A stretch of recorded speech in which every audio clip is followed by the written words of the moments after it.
All right. Good morning, everyone. Good afternoon. Just give it another minute and we'll start. So we'll start at 3:02. Just give people a chance to join in.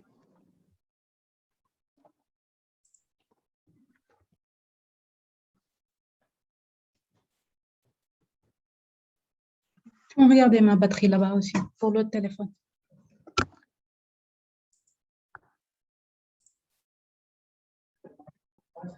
C'est en charge. C'est bon, ferme-moi bien la porte, s'il te plaît.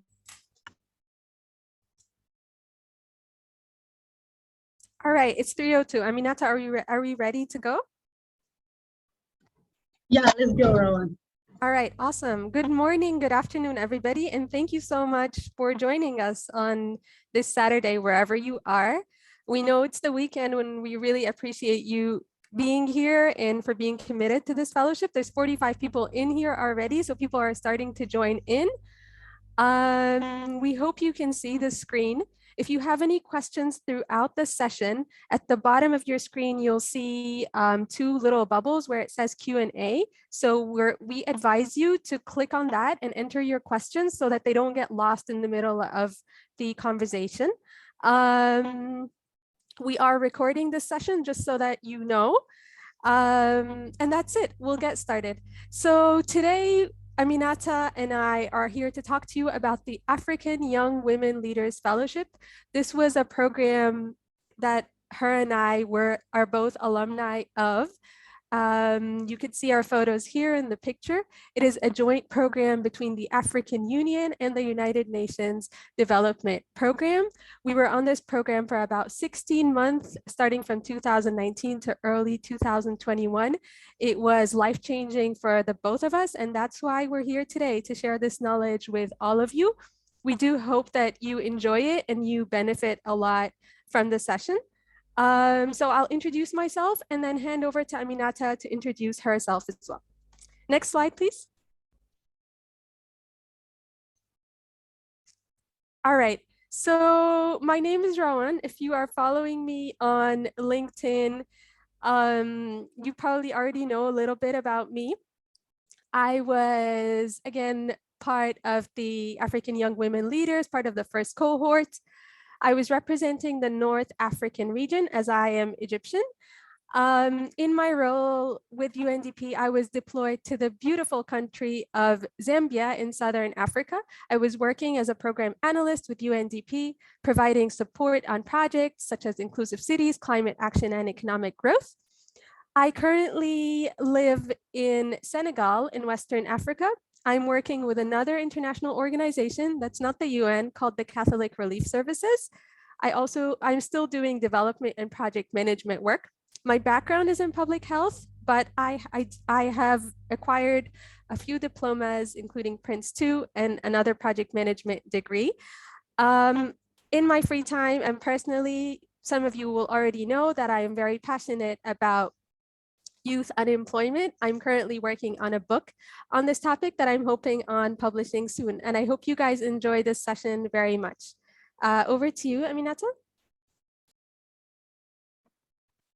Thank you very much, Rawan, for welcoming our guest. Can you hear me? Yes, next slide, please, Kyle. Thank you, thank you. So thank you to everyone who joined this session today. As Rawan said it, the fellowship was really a life-changing experience, and we are really glad to see you all connected and interested in it. To quickly present myself, my name is Aminata Ndiaye, and I am a citizen from Senegal. As said by Rawan, I was also part of the first cohort of African Young Women Leader. And as such, I was deployed at UNDP Guinea-Bissau, where, among other things, I led the setting of the UNDP Guinea-Bissau Accelerator Lab. And now, since the end of the fellowship, I am currently working at UNDP Senegal as a program analyst, supporting very strategic projects related to anti-corruption, human security, and e-health. And before joining the UN system, I was working for a Brussels-based NGO, working on fighting COVID-19, COVID is killing us, and fighting corruption in the cobalt supply chain. And as you may detect, I am really interested in governance and also in building a prosperous Africa. I am also interested in art, and I am on a academic note, I am a holder of a master in international relations, and I speak Wolof, my mother tongue, French, and English. Can we go to the next slide, please? So I think it is now time for the game and for more fun activities. I will let Rawan to walk you through it. Rawan, over to you. All right, thank you so much, Aminata, for that introduction. I'm gonna share my screen now, guys. I will ask you to cooperate and be a little tech savvy. So if you're using your computer, I'll ask you to pick up your phone and go on menti.com. So you will see the URL on your screen and enter this code over here, which is 76 47 71 64. I'll ask somebody to cooperate and write that in the chat in case somebody can't see it. I'll start sharing my screen.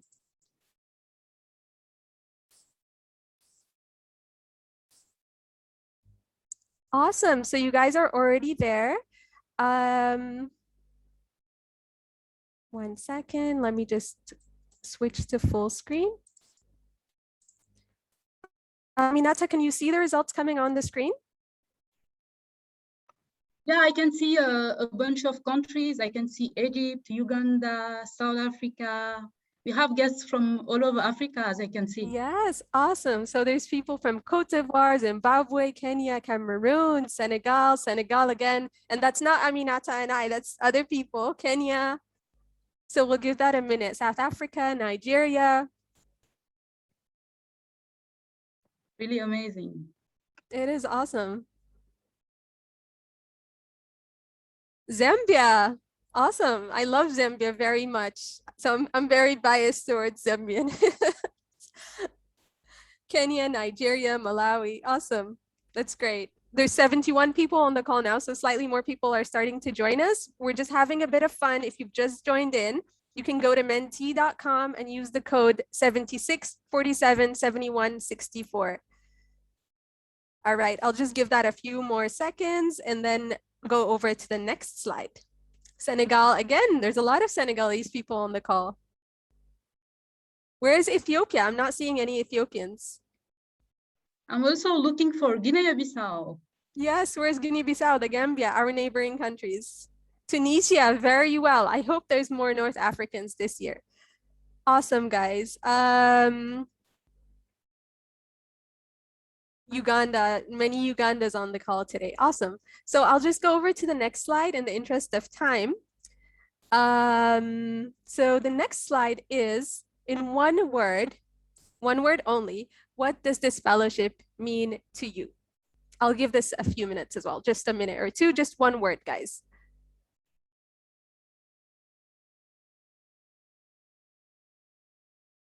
Empowerment, career growth, dream. It was a dream for me as well. J, I'm not sure what that means. Impact. Decolonization? I don't understand that. We are a decolonized continent. I don't understand what that means. Networking. Diversity. I said one word, but somebody said a good opportunities. You will need to follow instructions very well for this application process, guys. Leadership, awesome, a dream. Amazing. African power. It is life-changing, I agree. A good opportunity. African power. Belonging. Yes, I agree. Wonderful.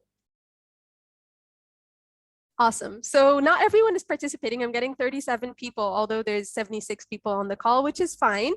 Thank you guys so much. I'm gonna stop sharing right now, and Kyle, you can share again, please. Thank you, Chedzia, for sharing the code in the chat. I appreciate your cooperation. Next slide, please, Kyle. All right, Aminata, over to you. Thank you, Rawan. Thank you. So for those that don't know yet who is the first cohort of African young women leaders, this is the time. So let me introduce you to the brilliant and wonderful ladies I had to meet and work with during the first cohort of African young women leader. As you can see, we have been deployed across all over the globe, with people posted in Bangkok, others in Turkey, others in New York, or Benin, like all over Africa and all over the globe, with a majority posted in the regional regional offices. For instance, in New York, you have 6 fellows, 3 fellows in Ethiopia. Really, the majority was in regional offices. Next slide, please. Next slide, please. Next slide, please. So as you can see here, the first cohort really tried to be representative of all the African regions. You can see Egypt represented by Rawan, so the Northern Africa. In West Africa, you have people from Ghana, you have myself from Senegal, etc.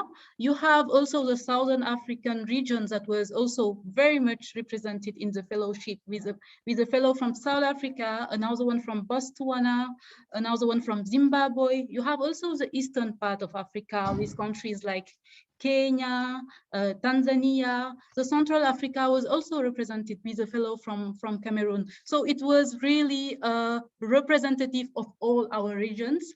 Next slide, please.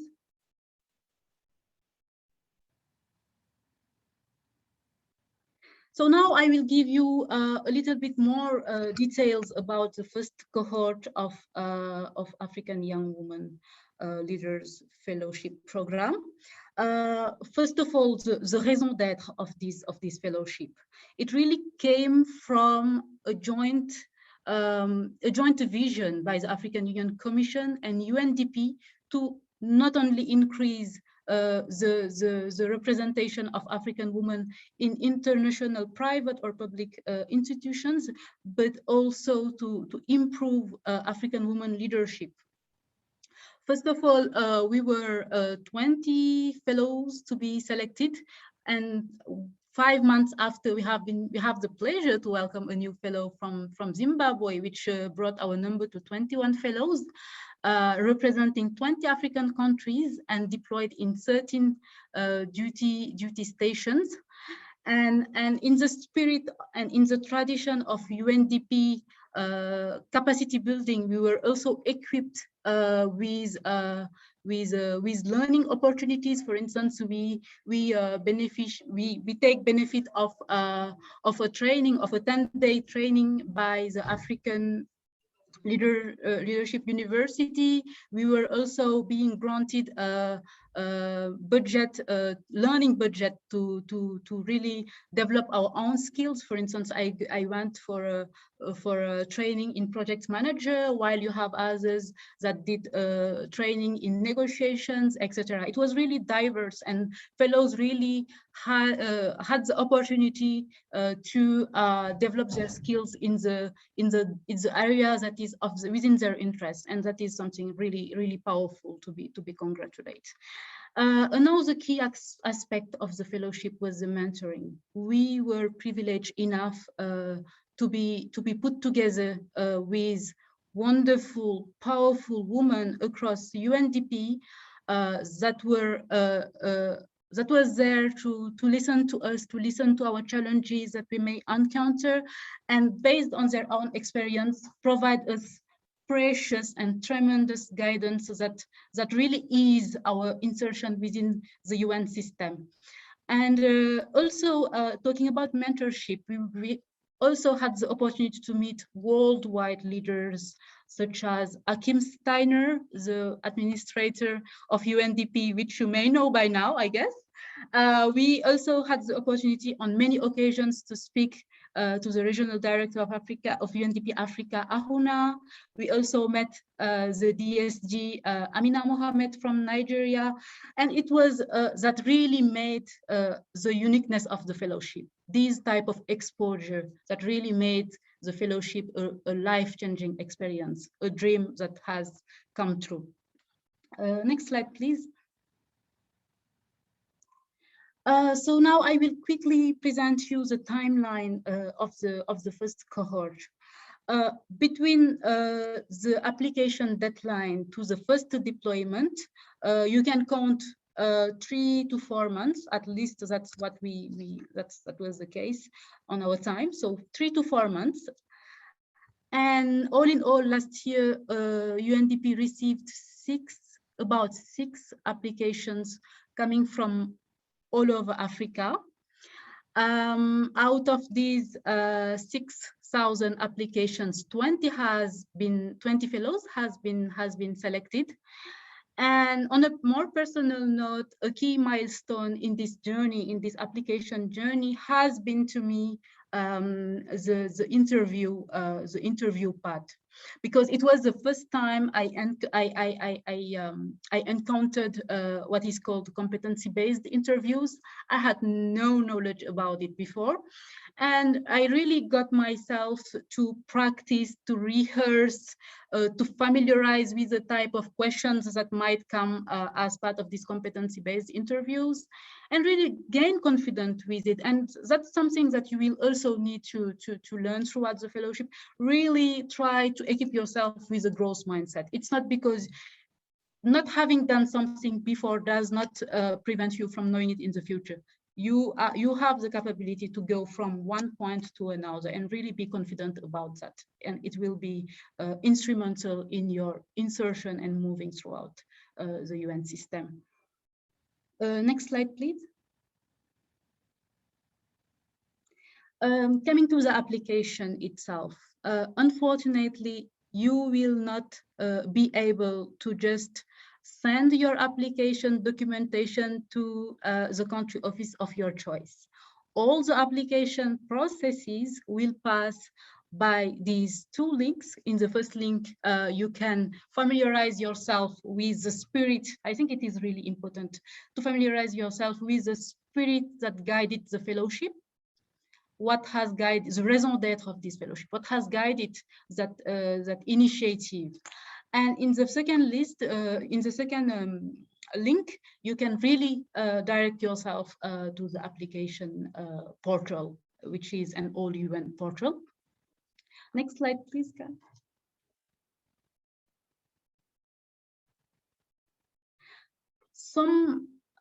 Some tips about the eligibility criteria. I guess you have already gone through it, so I will not repeat it. I would like to focus on three main things.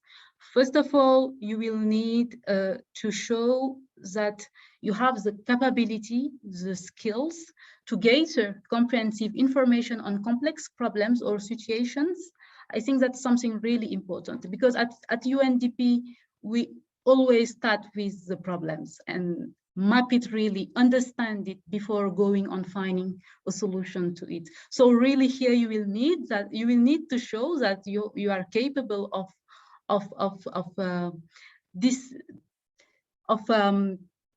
gathering this information on complex issues, on issue mapping. And for instance, in my own case, I focus here on my professional career and show how in the past I have been able to do this, namely via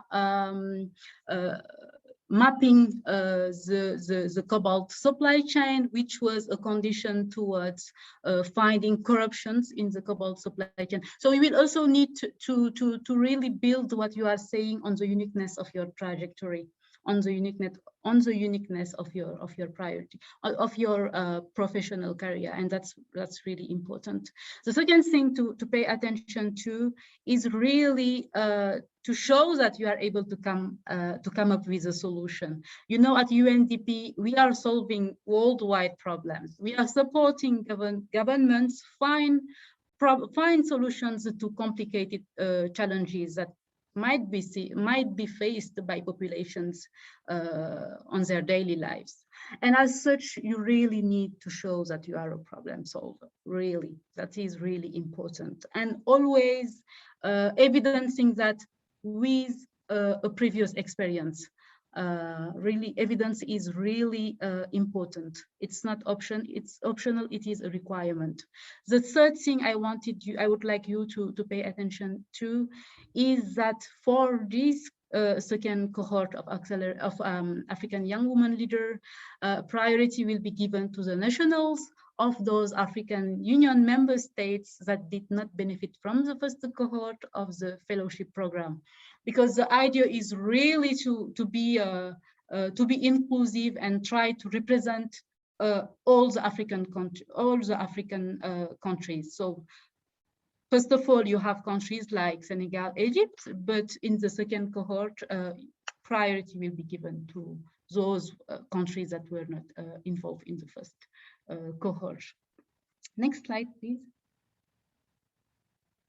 So talking about countries that were not involved, you have Mauritania, Mali, Niger, Sudan, the DR Congo, Angola, and yeah. So you can go through it, but it does not have to prevent you from applying. This is just for your information. We are not asking you not to apply because of this, but just to keep that in mind.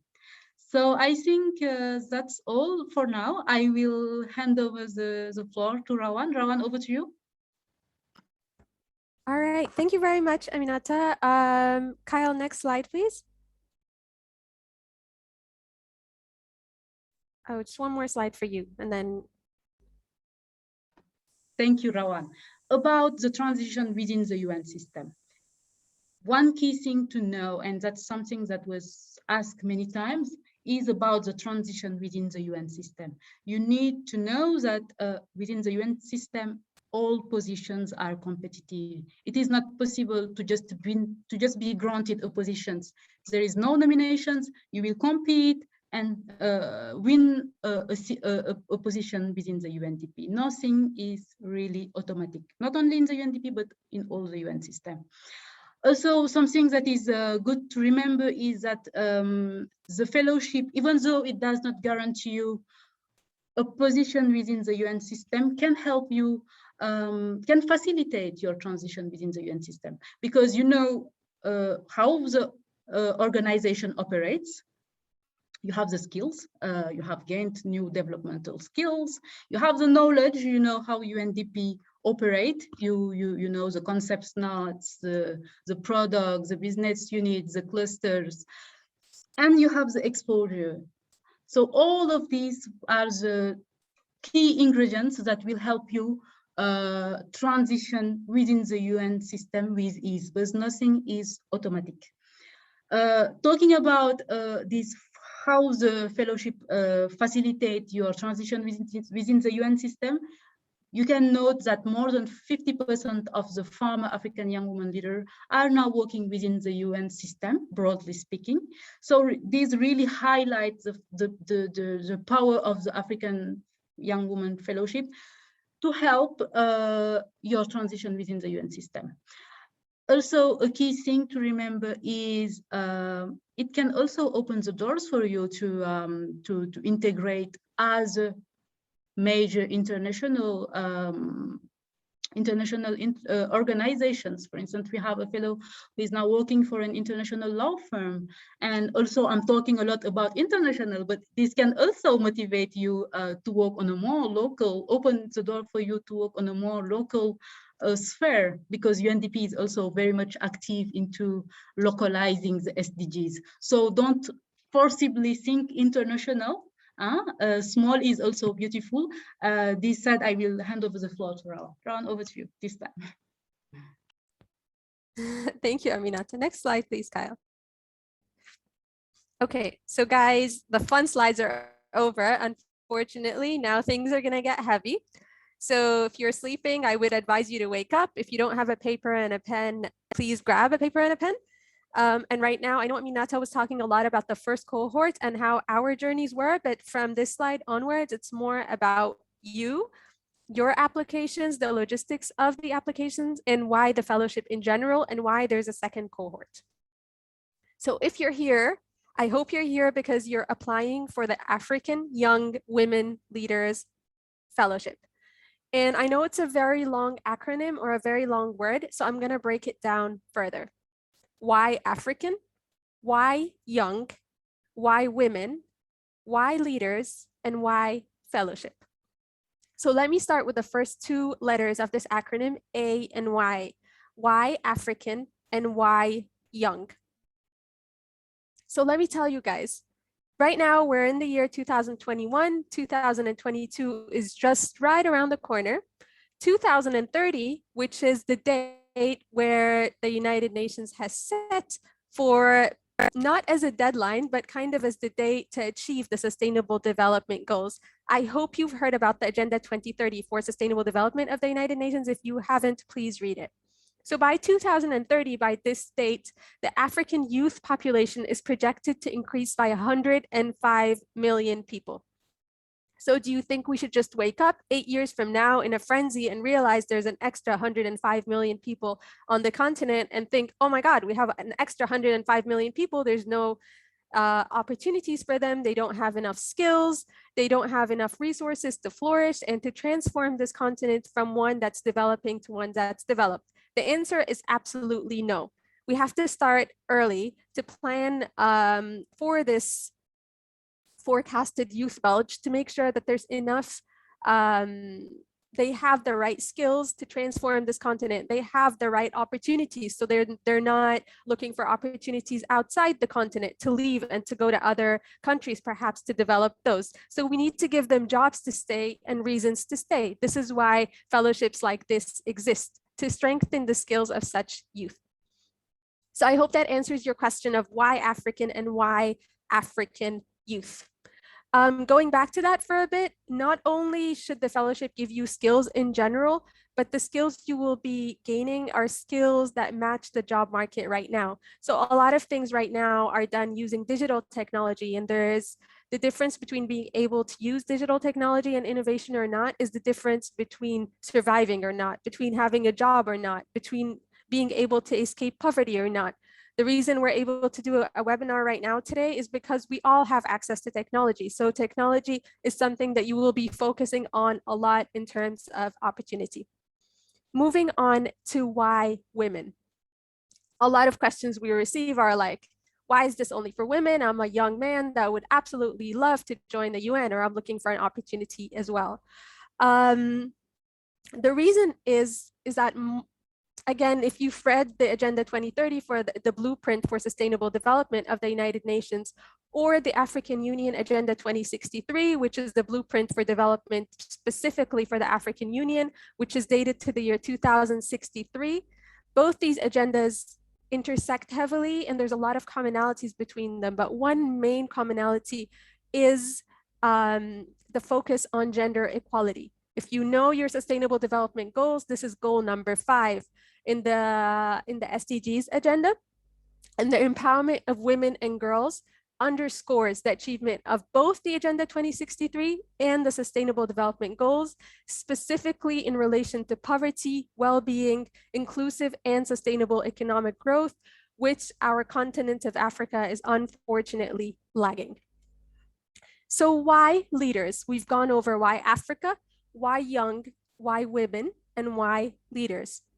The reason why this fellowship is a leadership fellowship per se is because more women leaders are needed in private and public sector institutions, not only in the senior leadership positions all the way at the top, but also in the junior leadership positions. So this is the reason why it's a leadership initiative. Also for women to have greater access to assets and resources, and to build a critical mass of women in all decision-making levels. The last thing is why fellowship. So this could have been an internship. It could have been a professional level a job at the UN, like P1 and P2, an international level job requiring a few years of experience. But with these positions or with these jobs, you're expected to enter such a large organization as the UN with all the skills you already need. No one is going to take your hands and train you. And the reason why there are so many advantages to this being a fellowship is because, like Aminata mentioned, there's a learning budget. So if there's any gaps in your skills, you could, for example, say, I want to take a course on negotiation because I'm not familiar with this topic, or I want to take a course on project management because I didn't study that in school. You also have access to mentoring, you have access to networking opportunities. All of these build your capacity as a leader, whether or not you stay in the UN or you move to another organization, whether or not you stay in your country, you stay within the continent, or you're deployed elsewhere in the world. I'm not just stuffing your head with information about the fellowship. If you're going to apply and you want to be a competitive applicant, you really need to understand the core of this program, what it's about, why it exists, why these selection criteria exist, so that you can really like mainstream these themes in your application. And you can like show the panel that you understand what this is about. Aminata is translating in French the key points in the chat. So because somebody was asking earlier if there's a French translation, the reason why we're doing this in English, again, I'm sorry we didn't explain that, is because you have to submit your application in English. So you will have to understand the core concepts in English, and because you will need to type out everything in English eventually. Aminata is typing, just for your knowledge, the main themes in French in the chat. For the people raising their hands, please use the Q&A functionality to type your question instead, and we will deal with those at the end of the session. Next slide, please, Kyle. All right, so I already explained why this is the African Young Women Leaders Fellowship. After we have these key concepts laid out, which are the foundation for your application, I want you to understand something else. Why is this a partnership between the African Union and the United Nations Development Program? Again, many people ask, could this have not been an initiative of the African Union, the AU alone? Yes, of course it could have been. Or could it not have been an initiative of the United Nations alone? Again, of course it could have been.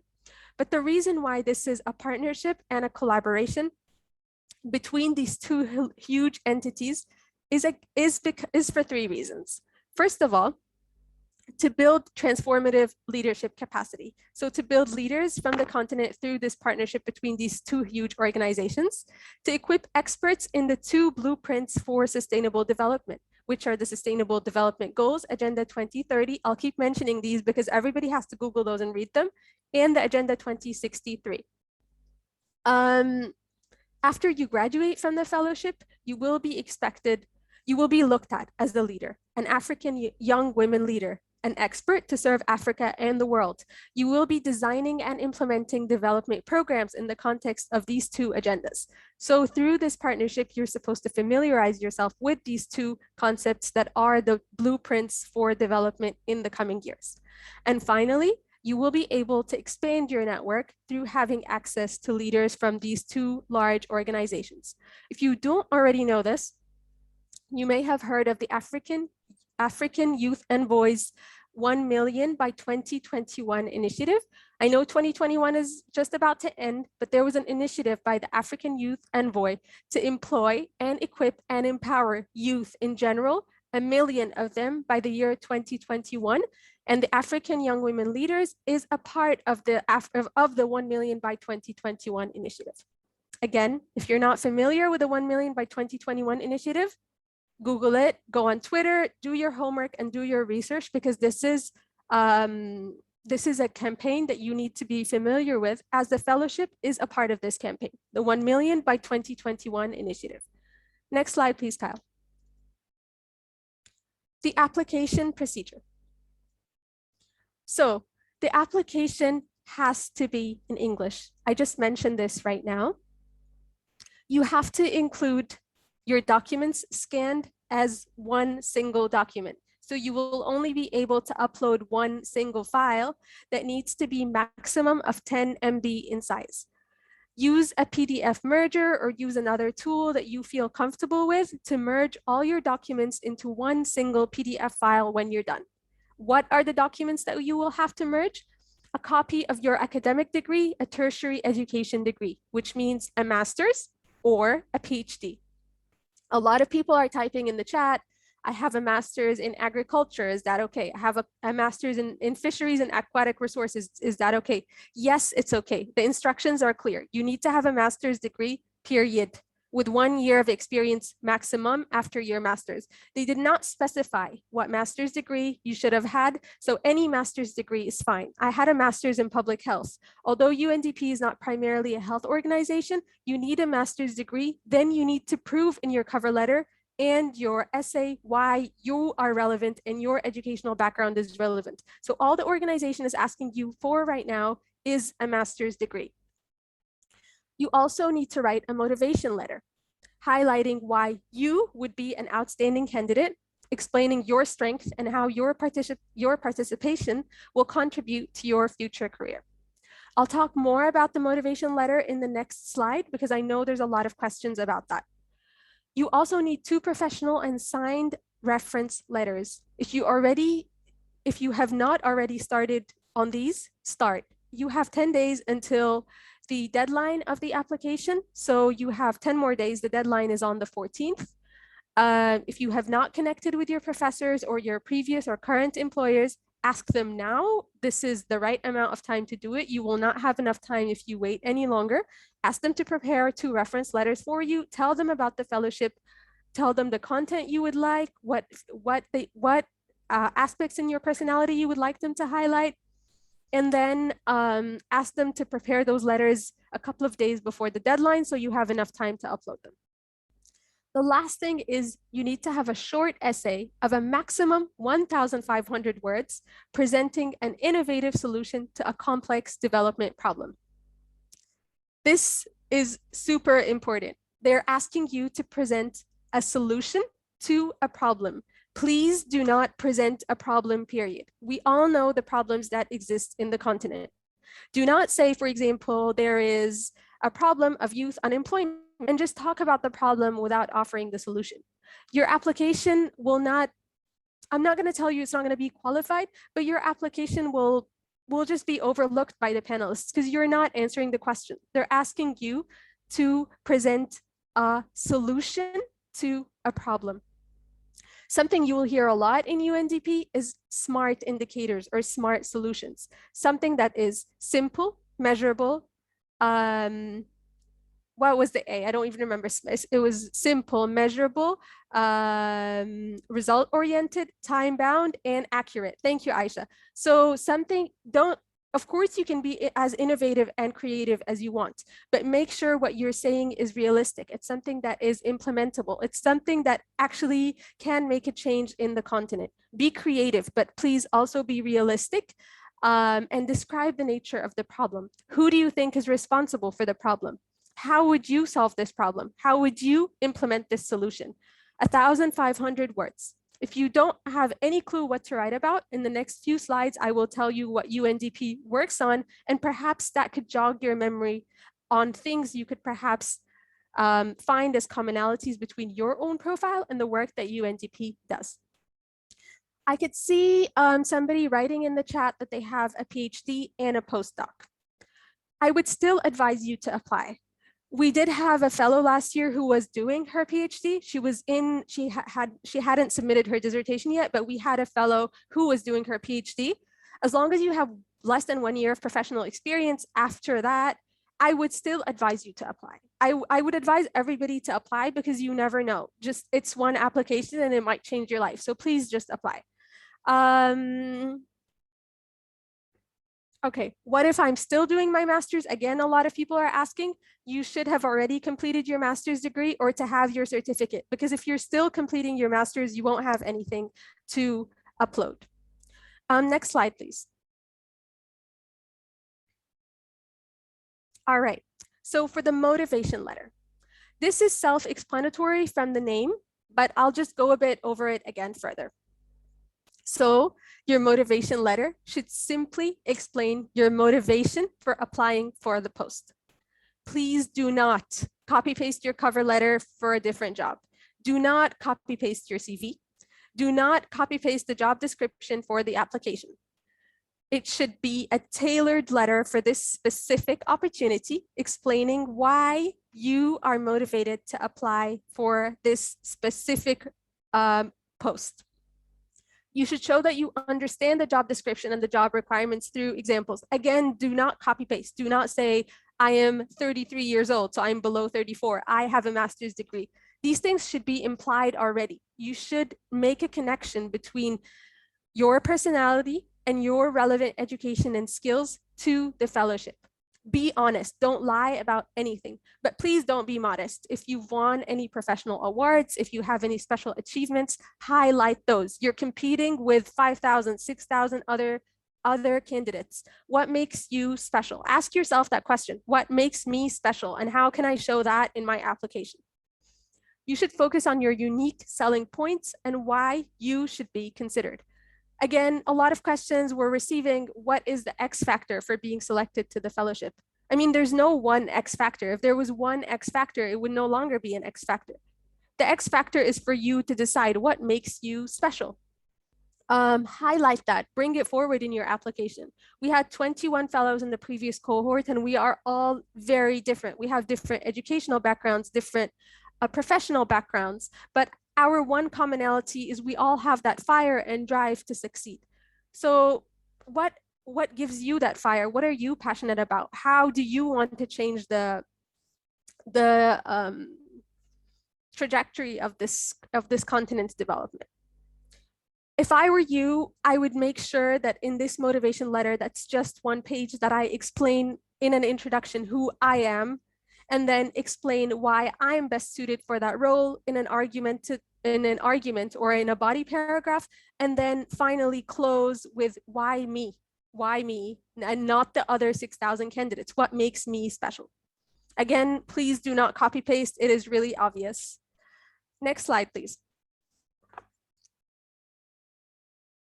Okay, so for the people that are wondering what UNDP does in general, or they have no idea what to write about, I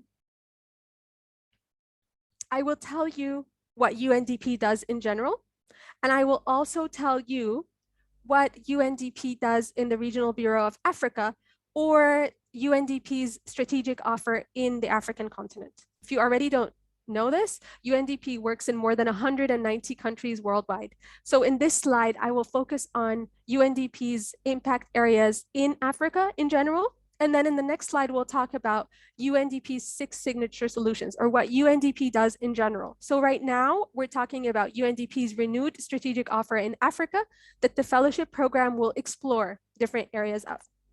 Number 1 is natural resource governance. Aminata talked about this briefly from her previous experience, how she was working on the mining extractives and mining industry in the DRC, Congo. If you don't know what that means, natural resources are resources such as oil, gas, and the mining sector. If you have lived in this continent long enough, you will know that there is no shortage of natural resources, but there is a shortage of natural resource governance or management. The point of focusing on this key topic of natural resource governance is so that norms, institutions, and processes are determined for power and responsibilities over natural resources. How decisions are being made so that local communities can benefit from these natural resources, and hopefully through this governance and through this management, to extract these people from poverty through using the natural resources in their own countries to benefit their development. That's number 1. Number 2 is youth and women's employment and empowerment. I'm not going to go over this again because this is what we're talking about. This is why we're all here today. So this is a core area for UNDP, specifically for the renewed strategic offer in Africa, youth and women's employment and empowerment. Number 3, structural economic transformation. To explain this again, structural economic transformation. It sounds like a complex term, but basically to transform an economy of low productivity and labor to high productivity and high labor. So more people that are employed, more people that are employed well, decent growth, decent employment. So how can you do that? For example, between sectors. So if somebody is working as a farmer in the agricultural sector, you perhaps want to transition them to mechanized agriculture or manufacturing, something that could help them produce more. Or between sectors to shift from subsistence farming to high value crops. This is an example of structural economic transformation. A lot of times, this will be done through technology. So there needs to be a lot of investment in youth learning new technological skills so that their skills are relevant. Number 4, sustainable energy. This is one of the main sustainable development goals of the United Nations. It's sustainable development goal number 7, which is clean energy. What's clean energy? It's energy such as wind, solar, hydro. And the reason why there's a lot of focus on this type of energy is because it is lower risk. There's a decreased risk of oil spills, thus there's no endangering of marine lives. There is more energy security, and there's a decreased need to import energy. And most importantly, the reason why there's such a focus on sustainable energy is because producing energy without producing carbon dioxide, the leading cause of climate change, should be a goal for all of us to stop the impact of climate change, which brings us to item number 5, climate change. A lot of you will be familiar with this. It's one of the main goals of the Sustainable Development Goals. Again, goal number 3.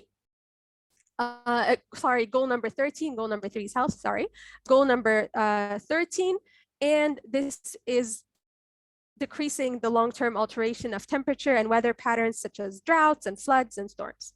Number 6 is peace and security, which means to decrease conflicts and decrease violence. Next slide. So documents to read. I will not post the links for these because I want you to find these documents on your own, online, through a simple Google search. There's the United Nations Development Program Strategic Plan. Every 5 years, the organization has a strategic plans of goals they want to achieve through these 5 years. There was the plan from 2017 to 2021, and now there's just been a plan that's being developed or is developed for the years 2022 through 2026. Aminata mentioned the UNDP administrator, Mr. Akim Steiner. I would advise you to follow him on Twitter. He just posted his statement about the strategic plan. Read it, be familiar with it. This is your guiding document, your blueprint for your fellowship. The 6 signature solutions, which I'll go over shortly in the next slide. Sustainable development goals, which I mentioned almost 10 times so far in my presentation. You're not familiar with them. 17 goals you should know like the back of your hand. The African Union Agenda 2063, which is the African Union's blueprint for development, and the 1 million by 2021 initiative, which is the African Youth Envoys Initiative to employ, equip, and empower young people like ourselves with jobs. Next slide, please. All right, so I mentioned the UNDP has 6 signature solutions. Wherever you're stationed in the world, what does UNDP do? UNDP works on projects under one of these 6 solutions. So UNDP mainly has 3 families. The family of inclusive growth, under which you will work on keeping people out of poverty, crisis prevention and increased resilience. There's a second family called the governance and gender, which works on governance for peaceful, just, and inclusive societies and women's empowerment and gender equality. And the third one is environment and energy. 6 solutions under 3 main programmatic areas. You should be familiar with these 6 solutions, as this is what UNDP works on in their programs. Next slide, please.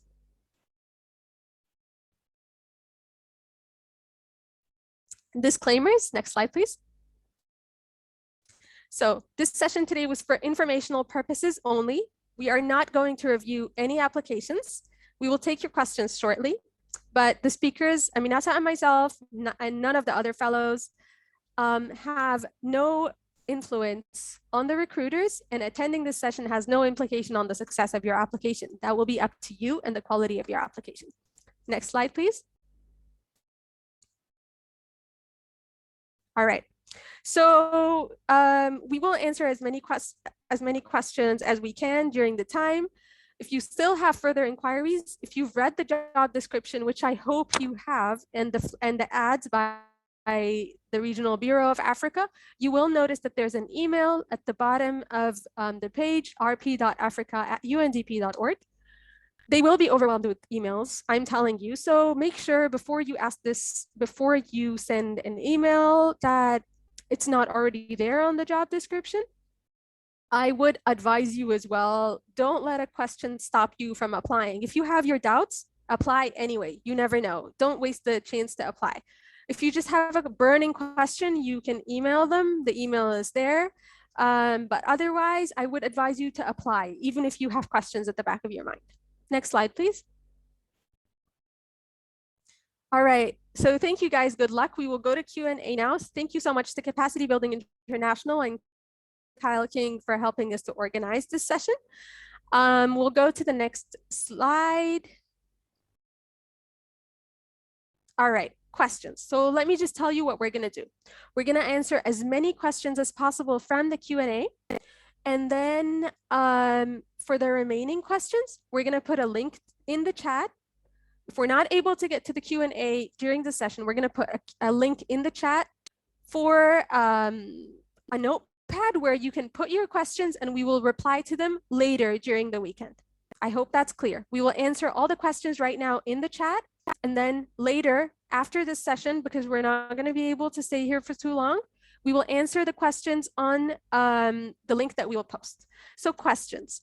Aminata, how should we do this? For the Q&A, Kyle, would it be possible to share this screen to show the participants the questions in the Q&A? Would that be possible?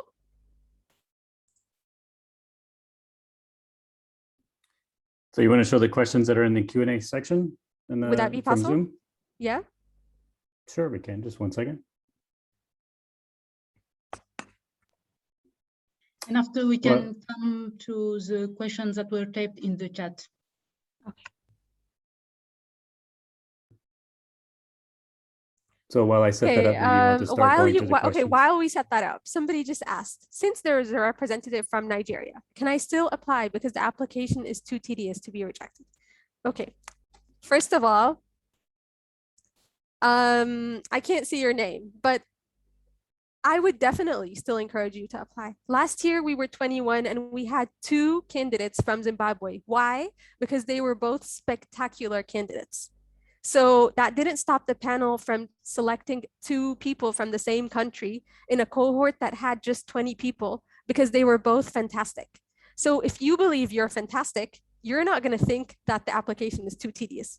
You will have that fire within you to fight for yourself. If you don't believe you're fantastic and you don't believe you're worth a shot, then don't apply. But if the application is 1,500 words of describing a problem and 500 words talking about yourself, if you think that's tedious, I don't think you will be able to handle a job at the UN, because that's something maybe you will be required to do in 3 hours in a morning of one day in a year. So that's definitely not a hectic workload. It's worth the fight. And yeah, just believe in yourself first. If there's a candidate already representing your country, if I was applying and there was another candidate applying from Egypt, I don't think that was going to stop me. I was not even going to think about it because I know that I'm worth that fight. Okay, so I feel like we're having a bit of trouble. Aminata, I'm just gonna read some questions from the chat. So can you hear me? Yeah, perfectly. All right, so a question. My master's degree is in Arabic. Should I translate it to English? Everything has to be in English. There's somebody that's asking, I'm a 23-year-old Senegalese woman. I have a degree in decision and support making. My main concern is whether my application will be strong enough despite my lack of experience and my young age. Aminata, please, do you want to answer that? Yeah, sure, I will answer that. You know, when we were coming, when we were joining the fellowship, we did not have like 5 years of work experience. We were also freshly graduating from from the academic life. So really don't be prevented to apply due to age, not at all, and not due to work experience. If you have the work experience that is set in the job description, please apply, but don't prevent yourself from applying. Okay, thank you, Aminata. There's another question. I have noticed that most of the fellows were appointed as program analysts. What did you do? What type of tasks or skills needed? And can you advise us on the motivational statement? I'm not going to talk again about the motivational statement because I've already spoken about that. What does a program analyst do, or what were we doing in UNDP in general? Aminata, again, please, do you want to take that? What does a program analyst do? Of course. Well, actually, myself, I was a program support fellow. So we were not all program analysts, but many of the fellows were program analysts. But currently, I am a program analyst at UNDP Senegal. And what I do is really like drafting concept notes, like about project. We identify a challenge that people are facing. We come up with a solution and design the solution in the form of a project, but this will come in time. When I was joining UNDP, I was not knowledgeable in terms of project manager. I came in project management. I came in research with a research background, but so don't be afraid to apply because of that. And also you will do a lot of report as well, reporting about what impact you are creating on the ground, reporting about how much you have delivered. Like there is a research component, project management component, an administrative component, because you will have to discover and go through what UNDP calls Atlas. So it is really cross-cut. But I can say that with a bulk related to project management, because we are finding solutions to complex issues. Okay, thank you, Aminata. A couple of other questions. So they choose one woman from each country. Again, guys, as I've already told you, last year, for example, we had 2 women from Zimbabwe. Not necessarily. The goal, of course, is to be as inclusive and to have a sample representative, as representative as possible.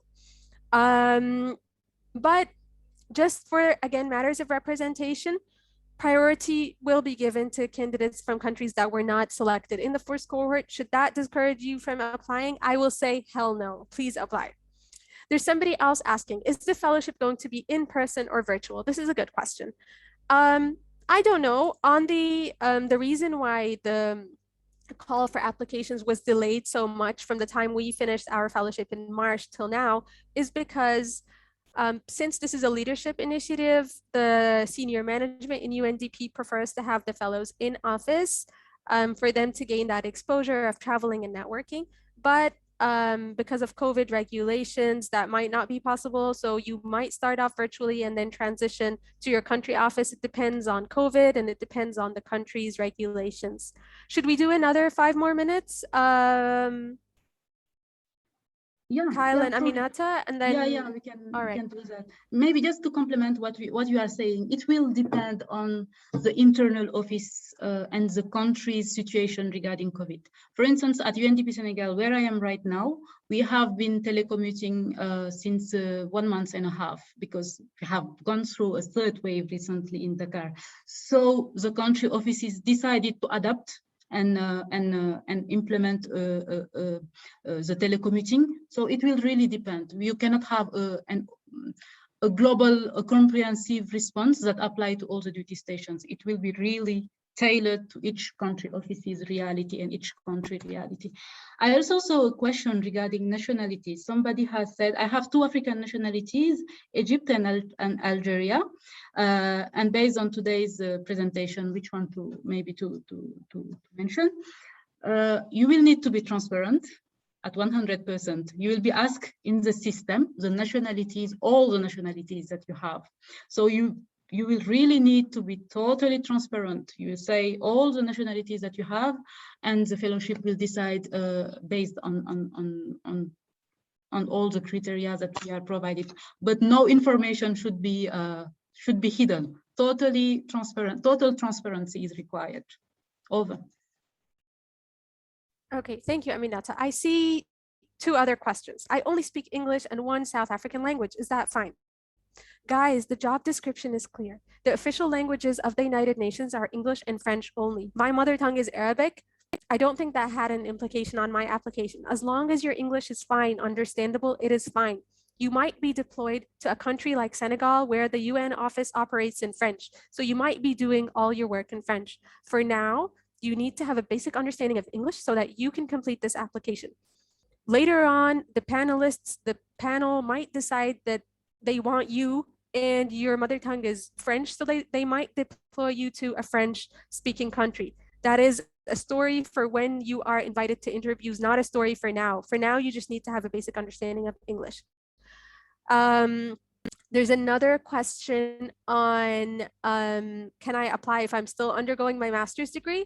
I would say you have to have your master's degree in hand. If you still want to apply and give it a shot, fine. For me, the instructions are clear. You need to have a master's degree. There's somebody else asking that they don't currently live in Africa. They live in the US and they are wondering if they could apply. Yes, so a lot of us did our degrees abroad. Aminata did her degree in France. I did my degree in the UK. The fellow that was doing her PhD was living in Portugal. All of us were back and forth between the African continent, but it's not a requirement that you have to be on the continent to apply. The reference letters, should they be from professors or should they be professional or should they be academic? It depends on your situation. They didn't specify the reference letters can't be from a friend. So you can't have your mom write it or your best friend write it, but they need to be professional, somebody that could speak to your ability to perform complex tasks in a corporate environment. So from a professor or from your previous manager, just not personal messages per se. I have 2 years of work experience in digital banking with only a bachelor's degree. Does this disqualify me from the criteria of at least a master's degree? Do you have a master's degree or not? It's as clear as that. If somebody were to ask you right now, do you have a master's degree? Would you answer yes or no? If you answer no, that's it. It's a no. You need to have at least a master's degree. All the fellows had master's degrees last year. You're competing against a very competitive pool of 6,000 people. That was last year. I expect this year there's going to be even more applicants. So make sure that you cover at least the minimum requirements. If you still want to apply for the experience, go for it. Absolutely. How do the placements take place? Can we include a preference for where we would like to be based or not? No. Guys, Aminata already said that. It's a clear no. Aminata, do you want to go over that a bit? Yeah, there are UN job where you can specify where you want to go. For the Italian GPO, you can say I would like to go there. But for this fellowship, you cannot, unfortunately.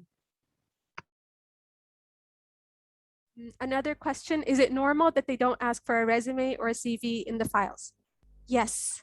So instead of asking for a CV, it's not about just understanding where you graduated from or what your experience is. You will be fleshing that out in your motivation letter. You will be submitting your degree. You are going to be submitting reference letters. All of these are an extension of your CV. So instead of just asking for a CV, all these documents will be required, which are much more extensive than your CV. Later on, when you're selected, you will be required to submit something known as a P11 form. This is a UN equivalent document of a CV, which fleshes out your professional experiences and your academic qualifications. But for now, if a CV is not required, you don't need to upload it. I would like to add something maybe here. Some questions really translate the fact that people did not get to familiarize themselves with the application process. Right now, even though you are not planning on finishing it tomorrow, please take some time to go through it and understand the type of questions you will be asked and prepare yourself in advance. Because if you go in the system, you will see that they will ask you plenty of questions that that equate a CV. So really try to go through the platform and familiarize yourself in advance with the question to avoid late surprise. Okay, so maybe we can do 2 more questions. A lot of people are asking about interviews. Today, we're talking about the applications. It's a little too early to talk about the interviews, but if you're curious about competency-based interviews, if you just type UN competency-based interviews on Google, you'll get a lot of information. Closer to that time, I'll probably post a bit more about competency-based interviews on my LinkedIn. But for now, please just focus on your application until you get to the interview process. I'll answer 1 more question, then Aminata, maybe you can do 1 or 2 more and we'll end the call and give people instructions to post their questions later. Are people with disabilities also welcome to apply?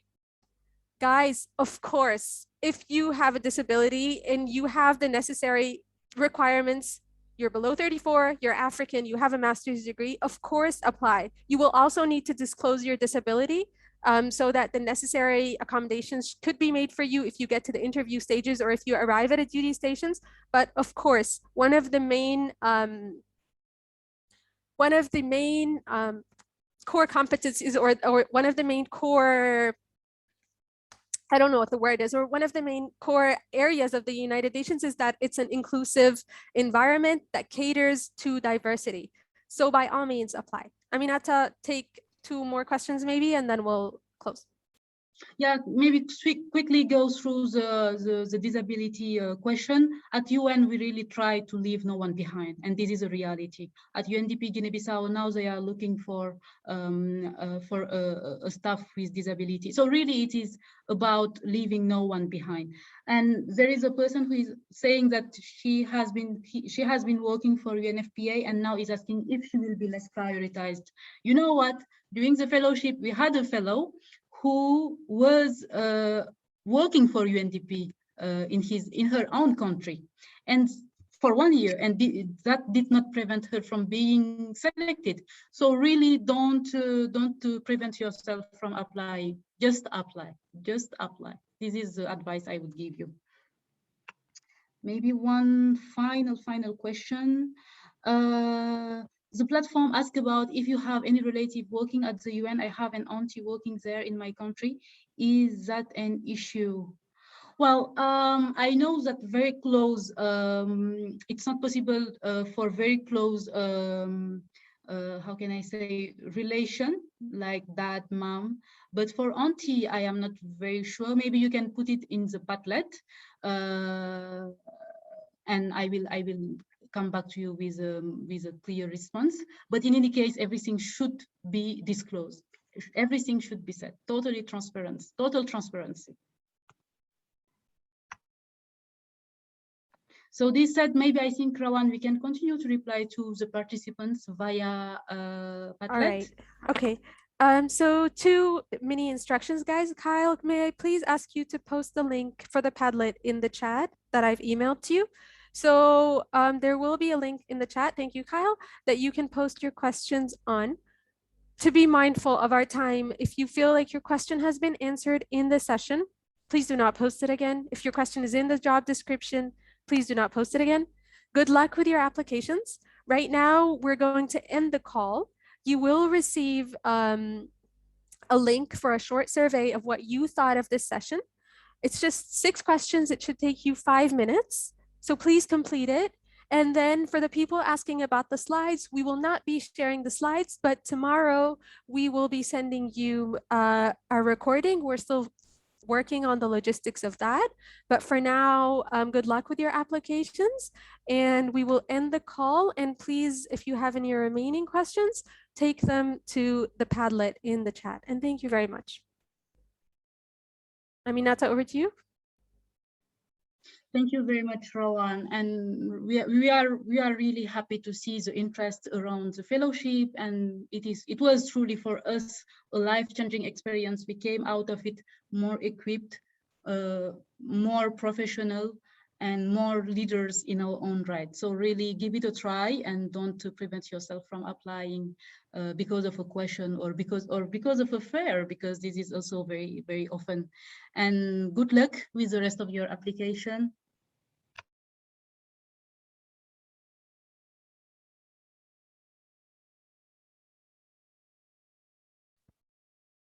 Okay, thanks guys. Kyle, you can stop recording now.